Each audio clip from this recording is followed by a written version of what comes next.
علیکم ورحمۃ اللہ وبرکاتہ۔ یا رب لک الحمد کما ينبغي لجلال وجهك وعظیم سلطانك، اشهد ان لا اله الا الله واشهد ان محمدا عبده ورسوله صلی اللہ علیہ وسلم۔ اما بعد فاعوذ باللہ السمیع العلیم من الشیطان الرجیم من همزه ونفخه ونفثه۔ بسم اللہ الرحمن الرحیم۔ کل کے سبق کے اندر اللہ رب العالمین نے اس بات کے متعلق ارشاد فرمایا تھا کہ نبی صلی اللہ علیہ وسلم آپ ان لوگوں کو کہہ دیجیے جو آپ کے دین میں شک کرتے ہیں، آپ کی شریعت کے اندر، کہ اگر تم دین کے اندر شک کرتے ہو تو میں اس کی عبادت نہیں کروں گا جس کی تم عبادت کرتے ہو، بلکہ میں تو اس کی عبادت کروں گا جس کے ہاتھ میں وہ تو حیات ہے، اور میں اپنے آپ کو دین حنیف کی طرف سیدھا کیے ہوئے ہوں، اور نہیں میں پکارتا اللہ کے علاوہ جو نہ نفع کے مالک ہے نہ نقصان کے مالک ہے۔ اگر میں نے ایسا کیا تو اللہ فرماتے ہیں آپ ظالموں میں سے ہو جائیں گے، اور اگر اللہ کسی کو تکلیف پہنچائے تو اس تکلیف کو کوئی دور نہیں کر سکتا، اور اگر اللہ کسی کو خیر پہنچائے تو کوئی خیر کو روک نہیں سکتا۔ اے لوگوں، ہدایت آ گئی ہے، حق آ گیا ہے، جو ہدایت کو قبول کرے گا اسی کی جان کو فائدہ ہے، اور جو حق کو قبول نہیں کرے گا، گمراہی اختیار کرے گا، اسی کی جان کو نقصان ہے۔ اور یہ بات یاد رکھو، میری طرف جو وحی کی گئی ہے میں اسی کی پیروی کروں گا۔ اللہ بھی کہتے ہیں نبی اسلام اسی کی پیروی کیا کیجیے، اور اس دعوت و دین کے معاملات کے اندر صبر کیجیے۔ اللہ رب العالمین سب سے بہترین فیصلہ کرنے والوں میں سے فیصلہ کرنے والا ہے، اور کل قیامت والے دن آپ کے درمیان اور کافروں کے درمیان ضرور فیصلہ کرے گا۔ آج کا جو سبق ہے وہ صفحہ نمبر 63 ہے، اور سورۃ ہود کا آغاز ہے۔ سورہ ہود یہ مکی سورت ہے، یہ ایک قوم عاد ان کی طرف نسبت کی جاتی ہے، اور نبی علیہ السلام سے اس سورت کے متعلق اس طرح منقول ہے کہ صحابہ نے کہا کہ نبی صلی اللہ علیہ وسلم آپ تو بوڑھے ہو گئے ہیں، سفید بال آگے ہیں۔ آپ علیہ السلام نے فرمایا مجھے سورۃ ہود، سورۃ تکویر اور دیگر سورتوں کا نام لے کے کہنے لگے مجھے ان سورتوں میں بڑا کر دیا ہے۔ ان کے اندر عذاب، دردناک عذاب کی جو کافروں کو بشارتیں دی گئی ہیں، پہلی قوموں کے ہلاک ہونے کے جو واقعات ہیں، اس وجہ سے نبی اسلام فرماتے ہیں مجھے ان صورتوں نے پورا کر دیا ہے۔ اسی لحاظ سے آج کے سبق کے اندر ابتدا کے اندر اللہ اپنی کتاب کے متعلق بات کریں گے، اور پھر نبی اسلام کی دعوت کے متعلق بات کریں گے کہ نبی اسلام نے کون سی دعوت دی تھی، اس لحاظ سے بھی مزید آگے بات چلے گی۔ صفحہ نمبر 63 ہے اور سورۃ ہود ہے۔ بسم اللہ الرحمن الرحیم۔ شروع اللہ کے نام سے جو بڑا مہربان نہایت رحم کرنے والا ہے، اور حقیقت بات یہی ہے اس جیسا رحم کرنے والا کوئی نہیں ہے۔ الف لام را، اللہ اعلم بمرادہ، اللہ ہی اس کے معنی اور مفہوم کو جانتے ہیں۔ کتاب، یہ قرآن پاک کتاب ہے، حکمت محکم ہے، آیاتہ اس کی آیات، ثم پھر فصلت تفصیل سے بیان کی گئی ہے۔ اللہ اکبر۔ محکم اور تفصیل یعنی الفاظ تھوڑے ہوتے ہیں اور اس کے اندر معنی مفہوم بڑی وسعت والا ہوتا ہے۔ اردو کے اندر اگر اس بات کو لکھا جائے تو کئی صفحے پڑھے جا سکتے ہیں، لیکن اگر عربی زبان کے اندر تو یہ محکم واضح بھی ہے، تفصیل بھی اللہ نے ان باتوں کو بیان کیا ہے، کوئی لوٹی چھپی بات نہیں ہے۔ اگر کوئی بات ہے تو اس آیت کی تشریح نبی علیہ السلام کے فرمان نے کر دی ہے، یا نبی علیہ السلام کے عمل نے کر دی ہے۔ اس کتاب اللہ کے اندر کوئی بھی بات مبہم چھپی ہوئی نہیں ہے کہ بندہ کہے کہ یہ آیت میری سمجھ کے اندر نہیں آ رہی، اس آیت کا مجھے پتہ نہیں چل رہا۔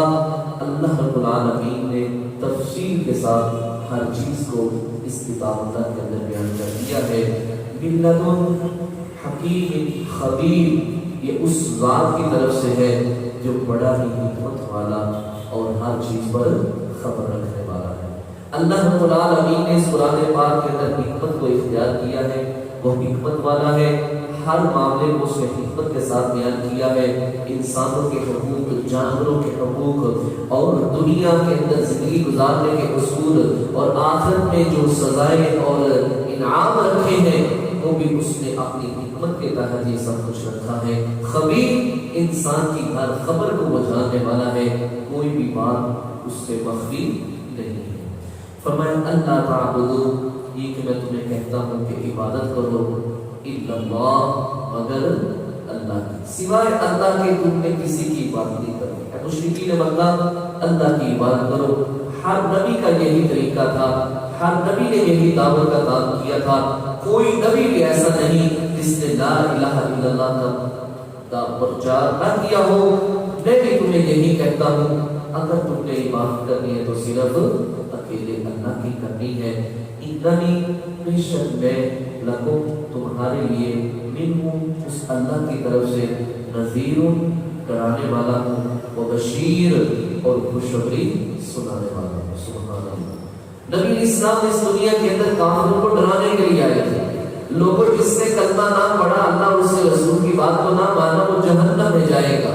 لوگوں جس نے اللہ اور اس کے رسول کی بات کو مانا، تابع داری کی، فرما برداری کی، اللہ رب العالمین نے اس کے لیے انعام کیا کر رکھا ہے اور وہ جنت کی صورت میں ہے۔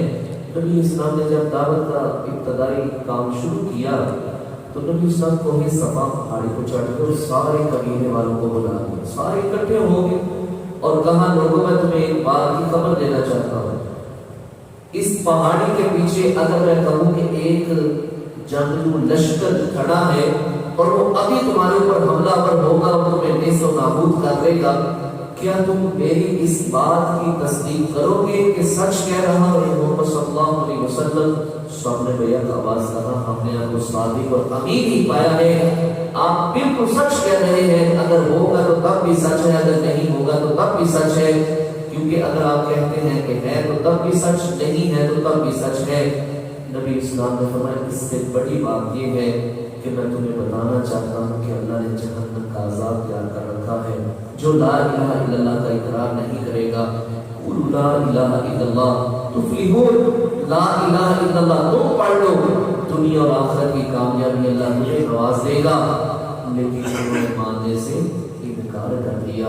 فرمایا میرا جو وصف ہے اس دنیا کے اندر آنے کا، نذیر و بشیر، میں ڈرانے والا بھی ہوں اور خوشخبری سنانے والا بھی ہوں۔ فَأَنِسْتَغْفِرُوا، اے لوگوں کہ تم اللہ سے بخشش طلب کرو، ربکم اپنے رب سے، ثم پھر توبو تم توبہ کرو، الیہ اسی کی طرف، اور لوگوں اللہ سے معافی مانگو، جو ہو گیا سو ہو گیا، جتنے گناہ ہو گئے اللہ رب العالمین ان کے اوپر قلم پھیر دے گا۔ نبی علیہ السلام کے پاس دو لوگ مسلمان ہونے کے لیے، نبی اسلام نے کہا ہاتھ بڑھاؤ، انہوں نے ہاتھ بڑھایا، کلمہ پڑھا، مسلمان ہو گئے۔ ایک دوسرے صحابی ہیں، ان کا نام حضرت عبداللہ بن عمرو بن عاص رضی اللہ تعالیٰ عنہ، ہاتھ بڑھایا، پیچھے کر دیا۔ نبی اسلام نے فرمایا خیر ہے، ارادہ چینج ہو گیا، کہنے لگے اللہ علیہ وسلم ایک شرط لگانا چاہتا ہوں۔ فرمایا وہ کیا شرط ہے؟ فرمایا جو میں نے شرک کیا ہے ایمان قبول کرنے سے پہلے جو جتنے بھی گناہ کیے ہیں ان کا کیا بنے گا؟ تو نبی اسلام نے فرمایا یہ بات یاد رکھو، جو انسان کلمہ پڑھ لیتا ہے، اپنی توبہ کر لیتا ہے، صرف کے دل سے اللہ پر ایمان لے آتا ہے، اللہ رب العالمین اس کے پیچھے سارے گناہوں کو معاف فرما دیتا ہے۔ تو تم کلمہ پڑھ رہے ہو، اسلام کے اندر داخل ہو رہے ہو، میں محمد صلی اللہ علیہ وسلم تمہیں گارنٹی دیتا ہوں، خوشخبری سناتا ہوں، اللہ تمہارے پچھلے سارے گناہوں کو معاف فرما دے گا۔ اللہ یہاں بھی یہی بات کہتا ہے کہ تم استغفار کرو، اللہ تمہارے گناہوں کو معاف فرما دے گا۔ اور نبی اسلام فرماتے ہیں لوگوں میں دن کے اندر 100 سے 70 مرتبہ یا 70 سے 100 مرتبہ اللہ سے بخشش مانگتا ہوں، لہذا تم بھی اپنے رب سے معافی مانگا کرو۔ بخشش مانگنے کے کیا فائدے ہیں اسی صورت کے اندر آگے آئے گا، اور مزید صورت نوح کے اندر بھی آتا ہے، فَقُلْتُ اسْتَغْفِرُوا رَبَّكُمْ إِنَّهُ كَانَ غَفَّارًا، یرسل السماء علیکم مدرارا ویمددکم باموال. پہلا فائدہ اللہ گناہوں کو معاف فرما دے گا، رزق حلال کے اندر برکتیں عطا فرمائے گا، ہر مشکلات سے نجات عطا فرما دے گا، اور اللہ وہاں سے رزق دے گا جہاں سے بندے کو گمان بھی نہیں ہوگا. فرمایا یمتعکم، وہ تمہیں فائدہ دے گا، متاعا حسنا، فائدہ بھی بہت اچھا ہوگا. تمہارے زندگی گزارنے کے جتنے معاملات ہوں گے اللہ احسن طریقے سے ان کے اندر تمہارا گزارا کروا دے گا. الی اجل مسمى، جتنی دیر تم دنیا کے اندر زندہ رہو گے وقت مقررہ تک اللہ تمہارے سارے معاملات کو آسانی کے ساتھ حل کر دے گا. ویؤتی، اور دے گا، کل ذی فضل فضلہ، ہر فضل والے کو اس کا فضل. جس طرح کی کوئی عبادت کرے گا اللہ اس کو مقام اور مرتبہ عطا فرمائے گا، اور جو جتنا گٹھیا ہوگا، جتنے برے کام کرے گا، جتنے اللہ اس کے رسول کی مخالفتوں کے اندر جائے گا اللہ اس کو اتنا ہی ذلیل و رسوا کر دے گا. وَإِن تَوَلَّوْا، اور لوگوں یہ بات یاد رکھو، اگر تم پھر گئے، فَإِنِّي، بس بے شک، اخاف، میں ڈرتا ہوں، علیکم، تمہارے اوپر، عذاب یوم کبیر، بہت بڑے عذاب کے دن سے. وہ بہت بڑا عذاب ہوگا، وہ بہت بڑا دن ہوگا. اس دن کے عذاب سے میں تمہارے لیے ڈرتا ہوں. اے ابو جہل، اے ابو لہب، اے مشرکین مکہ، یہ بات یاد رکھو، اس دن بھی تمہارے کام کوئی بھی نہیں آئے گا، کوئی تمہاری وہاں سفارش کرنے والا نہیں ہوگا. اس وقت تم ایک دوسرے کو ڈھونڈو گے لیکن تمہارا تعلق واسطہ ختم ہو جائے گا. اور اس دن کے معاملات کو بیان کرتے ہوئے اللہ کہتا ہے ربما یود الذین کفروا لو کانوا مسلمین. اس دن کافر جب مسلمانوں کو عزت کے ساتھ دیکھے گا کہ اللہ نے مسلمانوں کو اتنی عزت عطا فرمائی ہے، اس وقت حسرت کے ساتھ کہے گا ہائے افسوس، کاش میں بھی اسلام کو قبول کیا ہوتا، میں بھی مسلمان ہوتا اور آج عزت کے ساتھ اللہ کی جنت کے اندر داخل ہو جاتا. تو فرمایا اس دن کے آنے سے پہلے میں تمہیں ڈراتا ہوں تاکہ تم اس دنیا کے اندر اپنی اصلاح کر لو. اللہ ہی کی طرف مرجعکم، تمہارا لوٹنا ہے. وَهُوَ عَلَىٰ كُلِّ شَيْءٍ قَدِيرٌ، اور وہ اللہ ہر چیز پر قدرت رکھنے والا ہے. جب اللہ کی طرف جانا ہے، اللہ نے تمہیں پہلی مرتبہ بھی پیدا کیا ہے، بعد میں بھی وہی پیدا کرے گا. آس بن وائل، یہ مشرکین مکہ میں سے ایک سردار تھا. نبی اسلام کے پاس ایک کشیدہ ہڈی، ریڑھ کی ہڈی میں سے کشیدہ ہڈی لے کے نبی اسلام کے پاس ہے اور پٹی ہو چکی تھی. اپنے ہاتھ کے اندر اس طرح پسند کیا، نبی اسلام کو کہنے لگا اے محمد صلی اللہ علیہ وسلم، کیا اس ہڈی کو اللہ رب العالمین پیدا کریں گے؟